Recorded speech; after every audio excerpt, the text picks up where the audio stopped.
in order to get to the call to action, they have to look at everything else.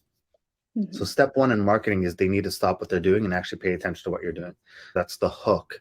That's if they're watching a video, the opening 10 seconds, opening 3 seconds, do you capture their attention? Everything after that is, we are live. Yay. Hi, Megan.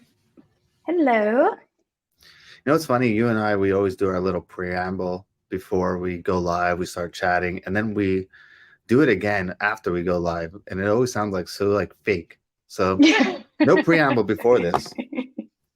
We're just jumping right in. Yeah. How are you doing? I'm good. How about yourself? I'm good, thank you. Good weekend? It was a good weekend. Yeah. Yeah. Everyone's good. Family's good. Everybody's good. How's the baby doing? It's good. Still hates sleep, but yeah. yeah. You'll But get there. things are getting better. Yeah. We're almost out of it. We're almost, almost in the moment where we could start like sleep training and whatnot.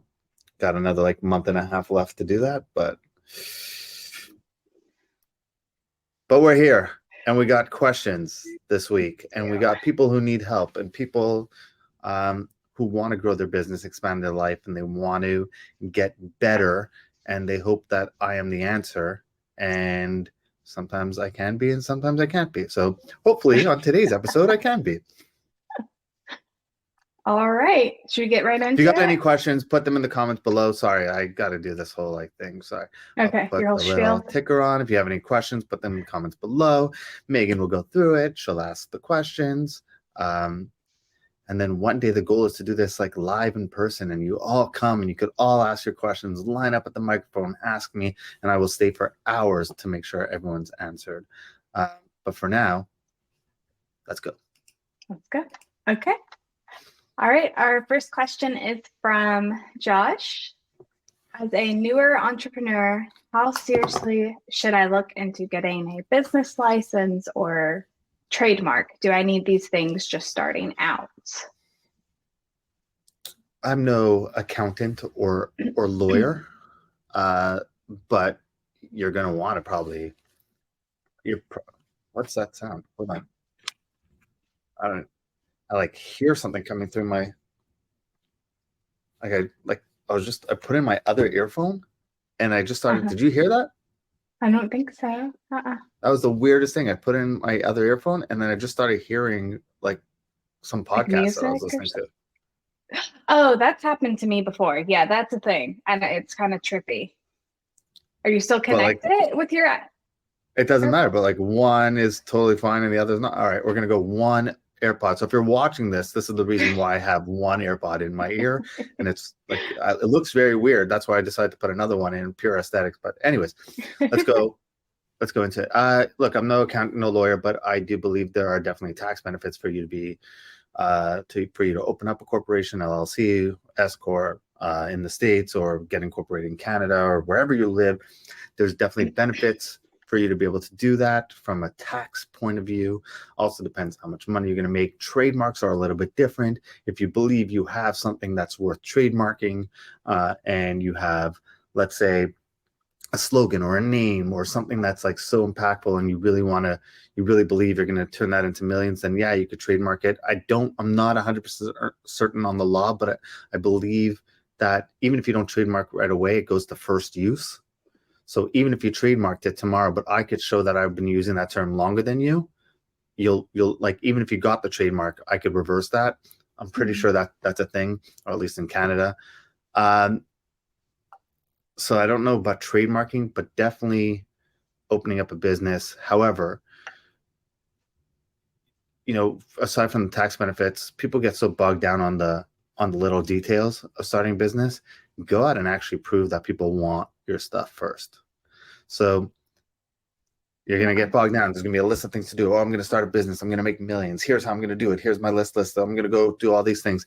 And then no one ever wants your stuff. So you just open up a corporation for no reason. No one wants it. No one's buying it. And then a week later, you're out of business. So go get proof of concept first. That's the most important thing.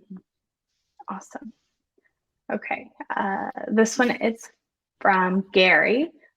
What are the potential advantages and disadvantages of a partnership in my business?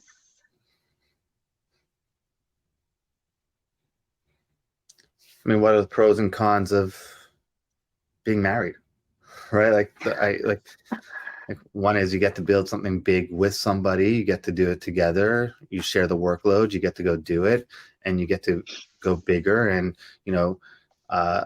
I need to go do something, my wife can handle the kids. My wife needs to go do something, I can handle the kids. You share that load. However, over 50% of marriages end in divorce. So picking the right person becomes the most important thing. So the cons are, and I would actually argue in business, it's probably worse. It's easier to get out of a marriage than it is to get out of a business partnership. So you should be way more picky about who you're doing, who you let in as a partner and whatnot. However, the problem is people start thinking, they become too defensive and they start looking for everything. And then they don't make a decision and they don't grow and they feel they could do it on their own. I have no partners, but I've had businesses where I did have a partner and it was fine. Do I believe you could grow faster if you had a partner? Yeah, I can see that, but it's less from the fact of like, oh, I think we could go conquer more stuff together, and it's more that we could each take turns taking breaks. And we could each check out for a bit and come back refreshed, each check out and come back refreshed, which allow you to scale a little bit better. But I just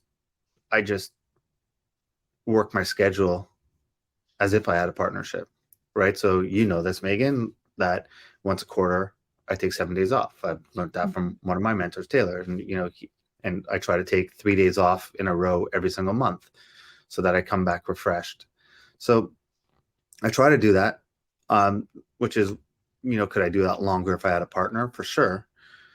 And I think a lot of people, the biggest mistakes people make with partnership is they take a partner that shares the same strength as they have. So I would only take on a partner if they completely took off like a load off my plate, like things that I really hated. Like, let's say they were really, really good at organizational stuff and operational side of things, and I'm a visionary and they were a solid integrator, right? That's a partnership. Two visionaries don't really work. Two integrators don't really work. So you got to be careful on who you take on as a partner. The next question that comes from that is family and friends. Are they a good partnership? People say don't go into business with family, don't do business with friends. Yeah, you could look for the negative in any situation, but I know businesses that people run with their brother or their sister and do really well. I know people who are best friends and they run businesses together really well. So you could always look at a minority situation and sit there and say that's going to be the norm. But that's not the way to go into it. So, I mean, obviously, those are kind of the pros and cons. The cons are that if it doesn't work out, you're really, really stuck. And what happens is like the business really gets affected. And if you have a team, those people play into it. It's like the kids in a marriage, they get affected. But yeah. Okay. That's my answer. All right. Perfect. If I had to do it all over again, I would probably look for a partner. Okay. I would have grown faster because, again, not because I think the partner does a lot of like you just could scale way fast. I would have not done the things that I didn't like. But then again, if I didn't do the things I didn't like, I wouldn't have known how to do them. So that's a good point. Yeah. Okay. Okay. How do you create a strong call to action that drives results in a marketing campaign? And that is from Sarah. The call to action. I mean, if everything done above the call to action works, the call to action could actually be pretty weak, to be honest. Okay. If your hook is good and you could get them, keep in mind, in order to get to the call to action, they have to look at everything else. Mm-hmm. So step one in marketing is they need to stop what they're doing and actually pay attention to what you're doing.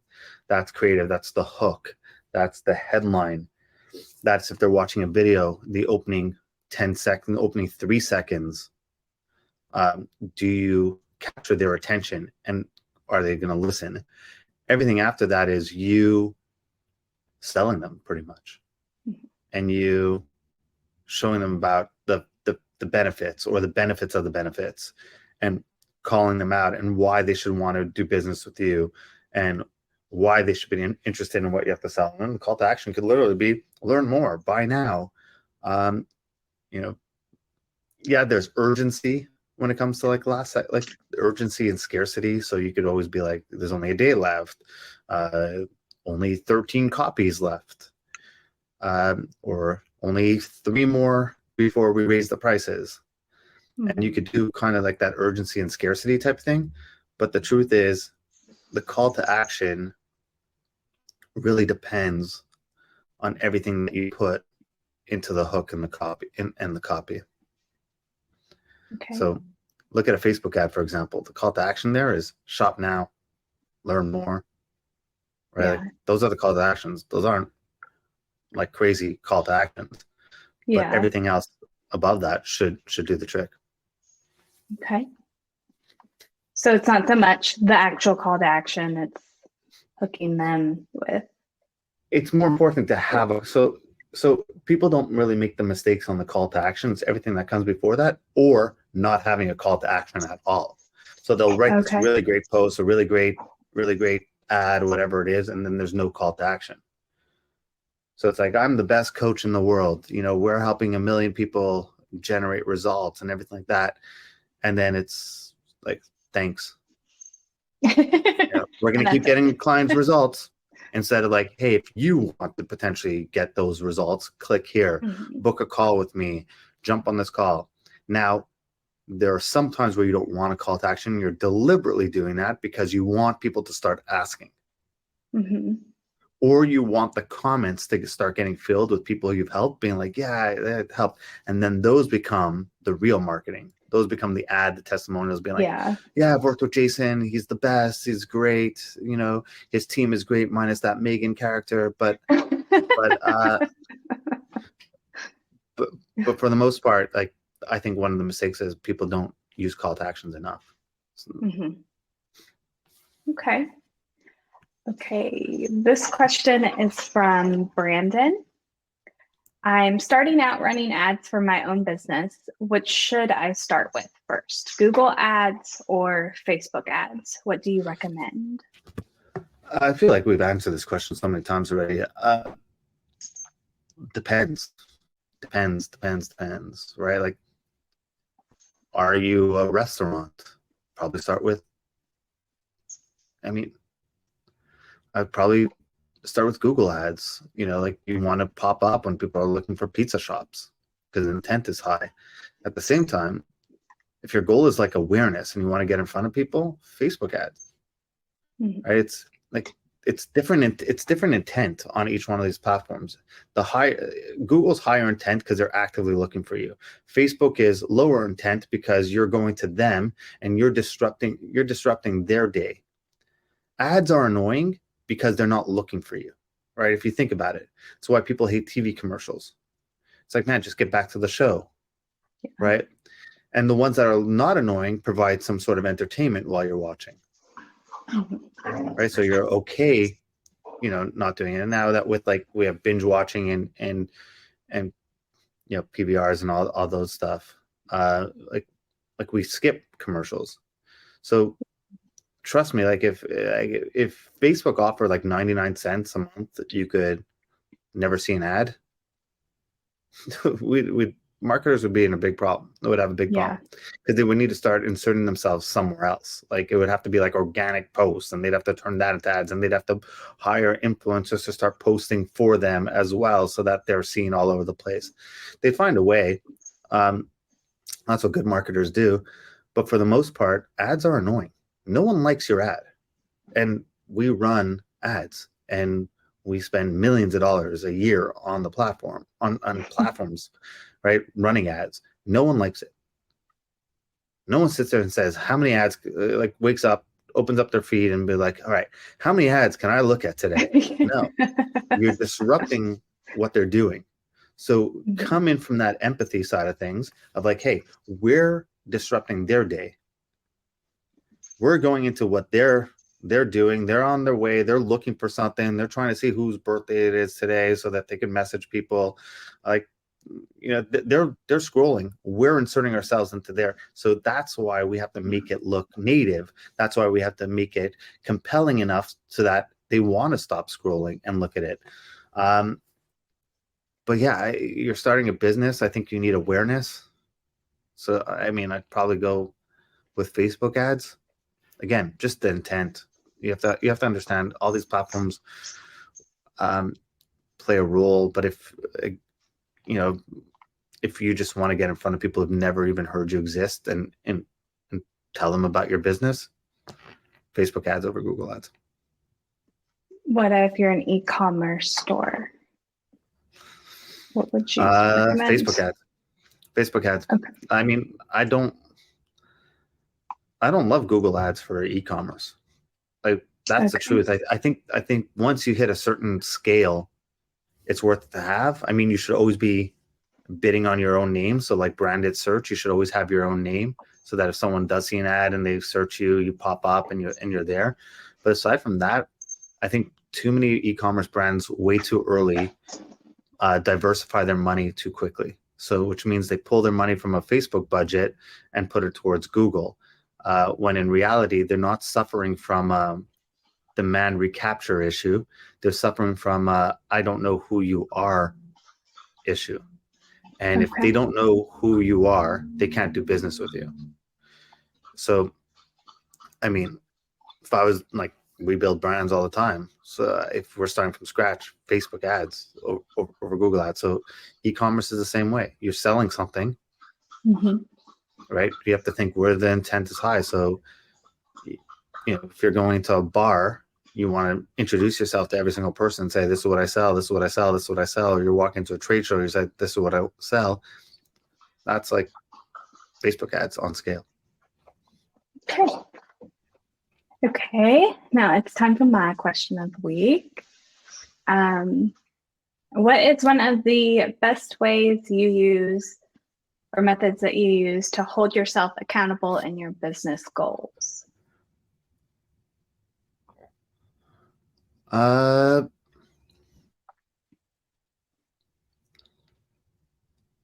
routine does a good job of that. Just, how I structure my mornings and how I do things. And I'll be honest with you, this was an issue that, I worked on with a coach actually, and looking at things. And I'm going to share something that they said, which I'll leave with it. And I won't tell you necessarily where, like, that I believe 100% in it or whatnot, but I'll tell you this.